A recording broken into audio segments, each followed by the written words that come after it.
Welcome to the Every Voice Now podcast, where we bring voices of color into the spotlight. I'm Mila Kim. And I'm Ed Gilbreth. And in every episode, you'll hear from authors of color as they share the inspiring stories behind the making of their books and the challenges they had to endure and overcome along the way.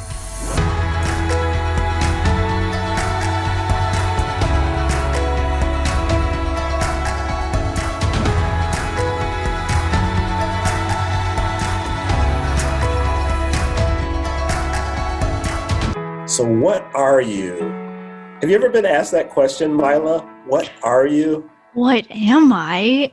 I mean, I'm a woman. I'm in my mid-20s. What do you mean? Yeah, I know, but as an Asian woman, right? My goodness, and a woman of a certain ethnicity that maybe folks aren't sure. What is she? Has anyone ever randomly approached you and asked, Oh, yeah. And that's why I think I can respond with a little bit of sarcasm, because you know exactly what that question means. And it's like, well, let me answer in other ways. But as an Asian American woman, I get it all the time. Being Hmong American, it's a little bit of ethnically ambiguous for people who don't know what Hmong American are. That they can't identify it right away. So I've gotten everything from, are you Chinese? Are you Filipino? Are you Hawaiian? All of the above. My last name, nobody knows. So that's a very familiar question that I get. Well, I confess I'm probably a person, I don't usually ask the question out loud, but I am thinking it often when I see a person and it's a little ambiguous. I'm not quite sure what ethnicity he or she may be. I mean, that person's definitely mixed. My wife and I have sometimes, my wife who's African-American like me, we've sometimes looked at each other and said, that person's definitely mixed with something there. Yeah. And I know it might sound, sort of offensive in some ways, but it's a legitimate question. We live in an era where we are able to see just the beauty of diversity of God's people and that multi-ethnic, multicultural beauty on display. And wonderful thing about Chandra's book is that she gives us that perspective from the other side. And such an important book to help us have the conversation and have the language to talk about it in the right way. Yeah, I love that she even mentions that question. So what are you? Because I think if you're a bi POC, you may resonate with that question, or you just know exactly what that question means. And so even when I was, reading it, or it's the premise of her book, I thought that was really interesting because I was like, I know what she's asking.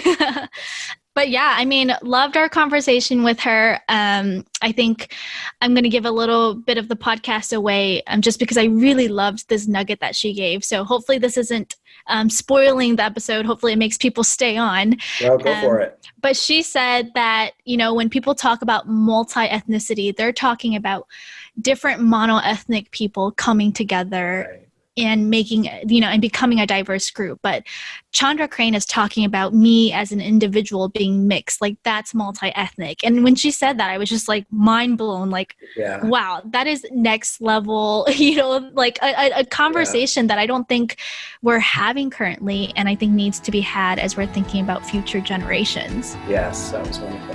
Yeah. So, I mean, such a good conversation. Ed and I really loved it. And so we hope you listeners enjoyed as much as we do. So listen up.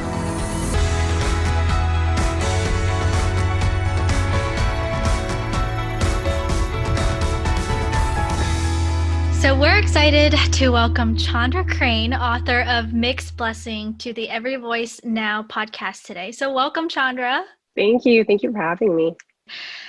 So we're just going to kind of dive right into the questions. And so could you tell us a little bit about what you're currently doing? What's your vocation, your ministry, your calling? I've been on university staff for the last about 15 years, but I just took a new position, moving away from direct campus ministry to being part of the multi-ethnic initiatives team. And that's been really special in this new season of preparing to launch the book and finally about to graduate from seminary. And so on that team, we are getting together all the resources that campus staff have been creating, some wonderful resources Bible studies and even social media posters and graphics. And we're finding a way to put it all in one place, specifically for ministry to mixed students and faculty. It sounds like your book is going to be perfect for doing that too. It is. It's almost like God has got the timing and it's in his hands. Could you kind of give us a short introduction of your book? So the subtitle, which InterVarsity Press did a wonderful job of finessing and wordsmithing, is Embracing the Fullness of Your Multi-Ethnic Identity. And I feel like that hits the points of the book so well, figuring out what it means to have a multi-ethnic or mixed identity, figuring out how it is a blessing, and also acknowledging how it can be painful and difficult in a monoethnic normative society, and then figuring out how that fits into the ministry and the calling and being a blessing to others, as well as being a blessing to ourselves, working with some of that inner turmoil. Mixed marriages, right, have only been legal for 50, 60 odd years. But now we're seeing generations of mixed folks actually entering into mixed squared marriages and having children who are mixed in a variety of ways. And so I think the culture is finally catching up, both within InterVarsity, but also globally, nationally, to realize that, again, like I said, there's this normativity behind assuming that multi-ethnic means a group of people who are monoethnic coming together, right? And as we're thinking about that Revelation, new heavens, new earth community, realizing that there will be those of us who are multi-ethnic within ourselves, not just as part of a larger multi-ethnic body. Well, I love that you're pioneering this conversation. My nieces are half Hmong American and half white, and my sister, she talks all the time about how do I raise like mixed kids, and what are the implications, because this will be the first generation essentially of a lot of mixed Hmong American kids, and so even learning how to navigate that is really interesting. So I'm excited for your book. I already told my sister all about it. Oh, thank you. So I think it'll be so good. But we want to talk a little bit about even your journey as a writer. And so even as you're thinking about, when you were a child or in your youth, did you ever think that you would one day be a published author? Like, was that something you thought about? I've loved writing ever since I was a kid. I always figured I would be a teacher. So my bachelor's is in education. I taught for a few years in second and third grade. But I felt a calling to being able to, with my students, to be able to say, things are tough. I taught in a low-income school. Things are tough, and I wanted to be able to tell them the next level of you're learning the multiplication tables and how to read matters because Jesus loves you. You have the right to have a dignified education. Not that I'm sure I always provided that, but I wanted to be able to go to that next level. And so that's why I joined InterVarsity, was to be able to hopefully, and specifically doing graduate faculty ministry, to be able to help the next generation of teachers figure out what it means to teach with dignity and affirming dignity in students and helping them to understand, even if it's in a secular, quote unquote, setting, and you can't mention Jesus. So that was the background. I feel like I'm still a teacher. Right. I feel like I'm still using my teacher education in writing. About 20 years ago now, in a counseling session, I had the counselors speak a word of prophecy over me, which don't tell all of my Reformed brethren. I guess they'll hear this. But I really believe that word of prophecy, because what they said was, I'm going to get a little teary. God will use your pain and your experience to bless others through writing a book. So I've held on to that promise for the last 20 years. Absolutely. And as you're thinking about, holding on to that promise, like as you were writing and that writing journey, like, was it easy? Was it hard? Were there moments where you were like, I'm holding on to this prophetic word because nothing else will get me through it? Like, we would love to just even hear about your journey as a writer, the ups, the downs, the good, the bad, all of that. No, it hasn't been easy. But I have seen the ways in which God has orchestrated and paved the way. I mean, just the fact that I came up with Al-Shi, we both were young staff at about the same time. And so I saw him at least once a year as he was running the book table for our graduate faculty staff meetings. And now he's the senior editor and he's my editor. Wow. I went through a stage of becoming arrogant about the people I knew and the things God had put in my life. And then I as a corrective, I went to the opposite extreme and said, well, it's not a big deal. It's not a big deal that Jamar and I were in seminary together. It's not a big deal that I know Al. And I think now I've come to a healthy place of clinging to that promise and saying, no, it's a big deal and it's a gift. This is a gift, and it's kind of an absurd gift that I have these connections that I have, and I have these people who believe in me and have drawn out the best in me. But it's been difficult. But on the spiritual level, that there is that sense of wrestling with, what does it mean to not have a quiet, peaceful life, which is very scriptural, right? But to have this grandiose, larger than life where I am blessed with these connections and I have something of a public profile, and to not get arrogant, which is sanctification. So yay, sanctification. But it's a journey, and it's a difficult one. My sweet babies have made sacrifices, and my husband has made sacrifices. So when I was feeling like giving up, saying, no, I'm going to push through. I'm going to finish this draft. I'm going to do this spiritual work because it matters, and I've gone too far to give up now. I'm curious, Chandra, what are some of the influences? What's your reading diet like? What are some of your favorite books or authors from, growing up to the present day? That's a great question. And I don't know any bibliophile who in some ways has an answer right off the top of their head. As a child, I loved the Anne of Green Gables series. I also love the Laura Ingalls Wilder series, which is interesting, right? As things have come to light that really were there all along and we should have seen. I remember reading that series with my parents, and I think, what did my Black adoptive dad think?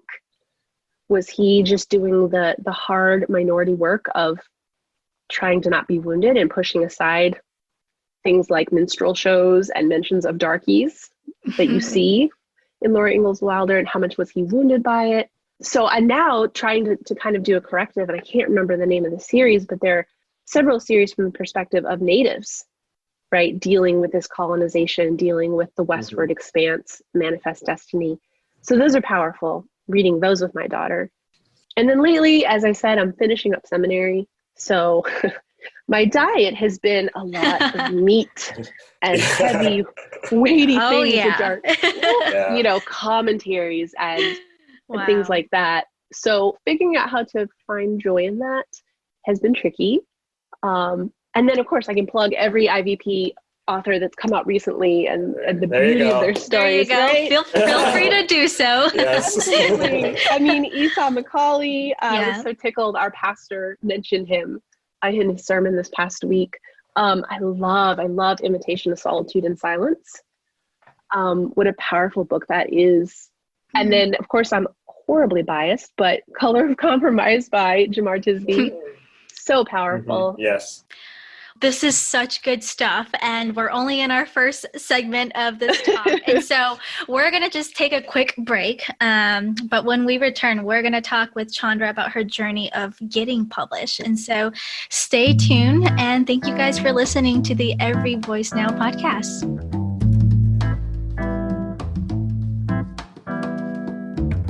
We are still stuck in this global pandemic, and we have no idea how long this will take. And so I'm sure everyone is wondering how we can thrive through these challenging days. It won't surprise you to know that we think reading is a great way to feed your heart, mind, and soul.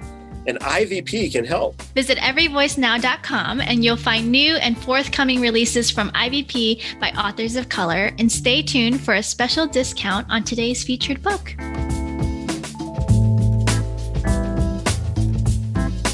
Well, welcome back to the Every Voice Now podcast. I'm Ed Gilbreth, and with us today is our very special guest, Chandra Crane, author of Mixed Blessing, which releases on December 15th. Very exciting. Right. So, Chandra, let's talk about your journey to reach this point in publishing a book. I know from personal experience what a huge undertaking it is to actually write a book, to have the audacity to think you could write a book.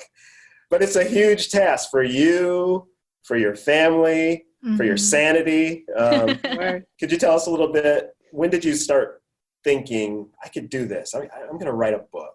That's a great question.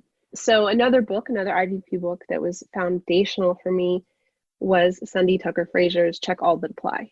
right? And the first time I read that was in 2006. And it was the first time anyone had said to me, it is good that you're mixed. It would not be better for you to have been monoethnic. This is something the Lord has done, which was so healing and so powerful.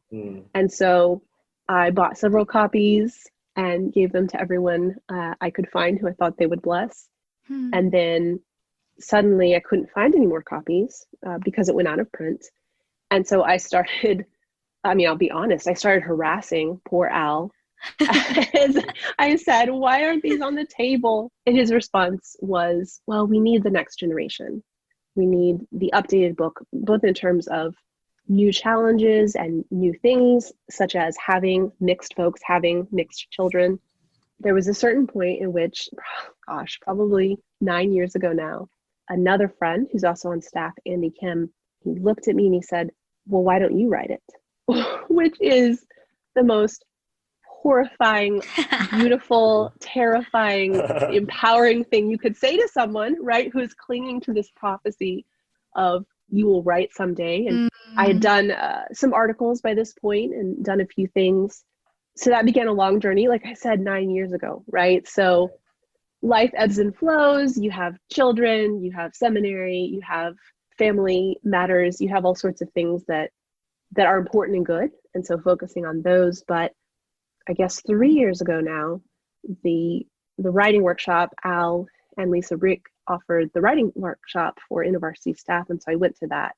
And so that was the beginning of writing the proposal, hopefully and possibly go under contract, which, right, as I'm sure you guys know, the terrifying idea is submitting a proposal and not being accepted for whatever reason, the book not being something that is needed by that publisher. The second most terrifying thing is being under contract, right? Yes. Taking that commitment and saying, I'm legally, contractually obligated to give this book and to give this piece of my heart, to give this time and this piece of who I am. So it has been quite a journey. But the whole way I've had people saying, pursue this at the point, or pursue this at the rate that God has for you. But yes, it is coming. Eventually you will be in that place where you can write this book. I wanted to ask you a question about your ethnic background, and that's probably a key piece of your book and your writing through your experience. But could you share, what is your ethnic background? Sure. So that, like everything else, is not an easy answer. Ethnically, my mom is white American. My birth father was a Thai national. So they met when he came over to the US, to New Mexico, to get his college education. But things didn't work out between them. And so eventually when I was 5, my mom remarried, and she remarried a Black man. Wow. And so he adopted me. He was the only dad I ever knew. I did not meet my birth father before he passed away. And of course, he's the one who raised me, who taught me how to ride a bike and who walked me down the aisle. He actually passed away a while ago. So that was an interesting moment of grief and also reflecting on my ethnic and cultural story. I also grew up in New Mexico. So being part of that culture, which is in itself a mestizo culture, right? You have the intersection of Native peoples, specifically Navajo or Dene peoples, with Mexican folks. I grew up with fusion. I grew up with, again, everything that's popular now. It definitely informed, on the painful side, the sense of I don't fit in anywhere. But I think what I'm realizing now, 40 years later, after I started this journey on the earth, realizing it also formed in me a sense of we're not home yet. So that when I became a believer in college, things started to click, things started to connect. I started to connect the dots of there's something good about not being too comfortable. And also this sense of finding beauty in so many different cultures, and this sense of joy of what it means to have a meal that's fusion, right? A meal that has green chili from New Mexico and fish sauce, nampla from Thailand, and love it. and all sorts of things. Yeah, absolutely. What does your family look like today? Great question. My husband, I married, is a white American, but he grew up with parents who hosted a lot of international students. So he actually grew up celebrating the Moon Festival and making dumplings, right? Wow. So he has this heart for multiculturalism. And we have the blessing of being part of a multi-ethnic church here in Jackson, where we have one of the few head pastors, teaching elders who is African American within our denomination. And I feel spoiled, right? Because in some ways I've got it easy. Raising my kids in a multi-ethnic, multicultural world is not as hard for me as it might be for other folks. Right. Quickly, back to the question about the process of writing a book. I'm curious, what was the process like for you, and what were the biggest challenges or hurdles that you had to overcome to actually get this book done? Sure. Specifically, definitely that time frame of trying to find places to write, literally as well as schedule-wise.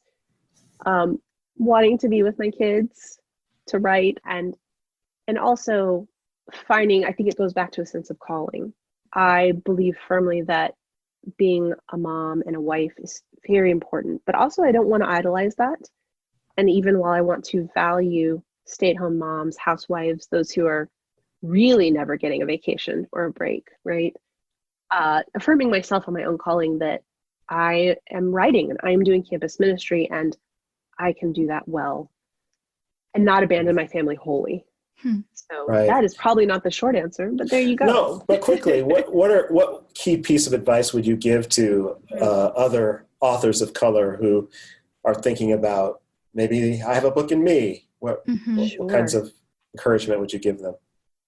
Yeah, that's a great question. I think relying on community, not being too proud to, right? It's easier said than done, but there is a certain actual humility aspect in being able to say, yes, please take my kids to the park because I can't.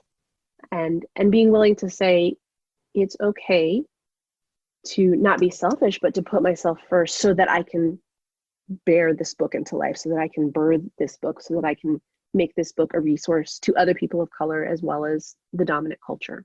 We need to take one more break, but when we return, we will talk more with Chandra about her book, Mixed Blessing, and what makes her the right person to have written this book. So stay tuned, and thanks for listening to the Every Voice Now podcast. It's time for our Behind the Book segment, where we pull back the curtain and give you more of the behind-the-scenes publishing stories of our guest books. Today, you'll hear from Al Shee, who served as the editor for Chandra's book. Take a listen. I'm Al Shee. I'm senior editor at InterVarsity Press. I've been at IVP for 26 years now, and over the last 19 years or so, I've worked with about 280 authors on 350 some books. And I recently counted up and found out that 70 of those books were written by authors of color, about 20%. And I'm thrilled that we are now adding Chandra Crane to that list of authors and books with her book, Mixed Blessing. 18 years ago, we published a book, Check All That Apply by Sunday Frazier. And that was the first book from a Christian publisher about what it meant to be biracial, to have a multiracial, multi-ethnic identity. And it was a groundbreaking book at the time, probably ahead of its time. And Check All That Apply is now out of print. And so we've been saying we need a book like this for the next generation, especially as the country continues to diversify and there are younger people grappling with issues of identity and what it means to be biracial, multi-ethnic. And so one of the things I really appreciate about her is how she gives voice to this tension, this sense of you never know who you are or where you fit in, but you're here for a reason. And all the parts of who you are, all that God has gifted you and your identity and your heritage and cultural background is there for a purpose and is there to minister to others and to bless others. One of the challenges during the editorial process was that when the book came back from editing, we discovered that Chandra's voice had been muted or changed in a few ways that didn't sound like her. And this highlighted to us the challenges when editorial staff who are predominantly white are unfamiliar with ethnic distinctives of people of color, authors of color, and those that they are describing and sharing their stories and perspectives.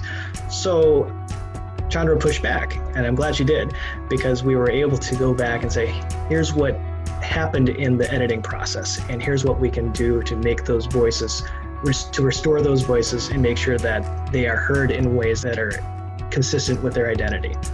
So it was a learning experience for IVP, how we edit and how we represent our authors well, our authors of color. What is my hope for what this book will do? Well, I can speak as a parent because I am the parent of 2 biracial children, and I hope that this book is for them and others like them, that they see themselves in this book, that they are seen and they feel seen, they feel recognized, that somebody gets me, somebody understands what it's like to have this mixed, bicultural, multi-ethnic background. And if Chandra can forge a way in the world of being who she fully is, that gives me hope that people like my sons and others like them can find their way as well. You're listening to the Every Voice Now podcast, and I'm Mila Kim. So today we've been talking with author Chandra Crane about her new book, Mixed Blessing, which releases again December 15th. And so, Chandra, can you tell us a little bit about your book? I know we've been talking about the journey and the process and more about your experience as a writer, but where did the genesis of the idea come from? What inspired you or motivated you? So the idea came, as I said, from Check All That Apply, Sunny Fraser's book. And I think Ed had mentioned before the break that we would talk about what made me the right person to write this book. Why is this the right time? And I was able to actually have a conversation with Sunny to interview her some and just pick her brain for all of the wonderful things that brought her to the point of writing Check All. And by the end of the conversation, I was crying, she was crying. One of the most precious things she said was, "This is your time. Wow. You are the right person for this book." And she said, "I've been praying for the person that would come along and take up this new mantle." So she did such a beautiful job of passing the baton to me, encouraging me and bestowing on me this weighty project of telling the story of so many mixed folks. And so that's another thing that I've been carrying with me during the difficult times, was that blessing that she bestowed on me to say, yes, absolutely, I will speak a word of truth and encouragement over you. This is the time. You are the person. And I've had Al say that as well. Usually in his wonderful, dry way, when I'm having my author angst, he would say, "This is you. Go write. This is your time. Go write. You can do this. Go write." Yeah. So it's been sweet to have a multitude of people speaking that over me. Thank you for that, because I think sometimes we forget the courage that it requires for authors to write, because it's not just content you're giving, it's vulnerability, it's your story, it's bits and pieces of you. And so, like you said, heavy, I think, is the right word, because it's your experience that you're giving to people, not just words on a page and information, right? And so thank you for carrying that. Talking a little bit about your book, maybe the issue or the problem that you wanted your book to solve, or, what is the solution that you're trying to provide? I think the issue is not being seen. People not seeing mixed folks within their spheres of influence, within their churches, within their communities. And so in large part, just giving a voice to all the people I interviewed, being entrusted again to tell their stories in the book and to give them a voice, but within my own voice as a writer, figuring out what it means to point out, hey, we're here and we deserve a voice and we need a voice, figuring out what it means to say, actually, those of us who are people of color who either have a mixture of all minority voices, right? So someone who is, as one man in the book, is Japanese and Chinese, or those of us who are mixed with something white, having the authority and the ability to say, we are not allies to the fight for justice. We are people of color. But because we bear either pale skin privilege or the privilege of being monoethnic and not being questioned quite as much. There is an aspect of what does it look like to be in this justice fight without denigrating our own phenotypical expressions while saying Black lives matter, brown lives are beautiful. To hold that intention, to fight against colorism, but not also hate our own bodies, is a story that's difficult to tell, but it's sweet to tell.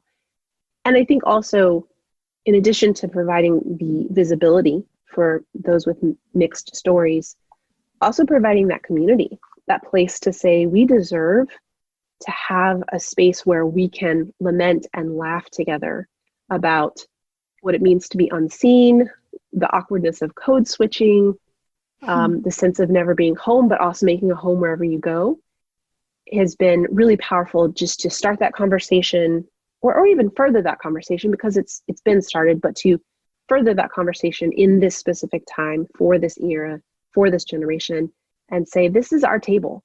We deserve to come here. We don't have to stand awkwardly in the background.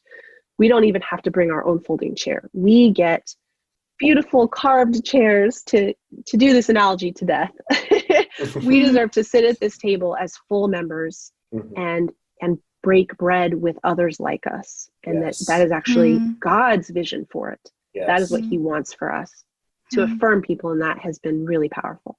I wish we had like 5 hours, because I felt like in that one answer was 10 podcast episodes of things.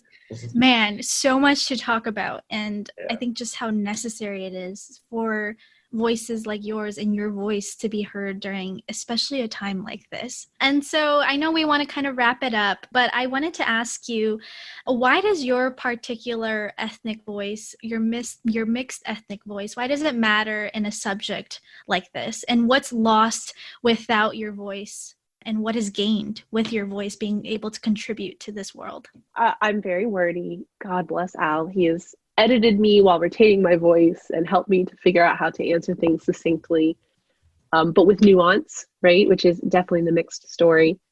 I think because I am the particular personality type I am, because I'm not an indirect communicator, because I am very direct and I was raised in a culture where you just tell it like it is.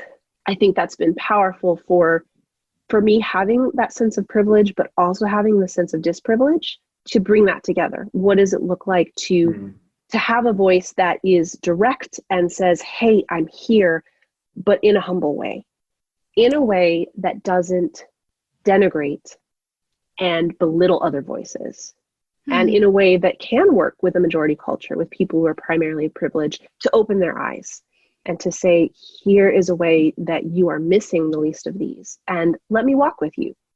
As much as I feel strong and as much as I feel able, and maybe let this community walk with you in seeing your privilege and stewarding it well. And so I'm grateful for the ways in which my upbringing and my personality and my experiences have given me that place to do both, to speak truth to power, but also to receive rest and to receive a sense of value and to receive a blessing. And then we're going to wrap it up with this last question. And so what is one area in the church where a voice like yours is sorely needed but currently missing? I only get one area. Multiple, if you would like, say it all.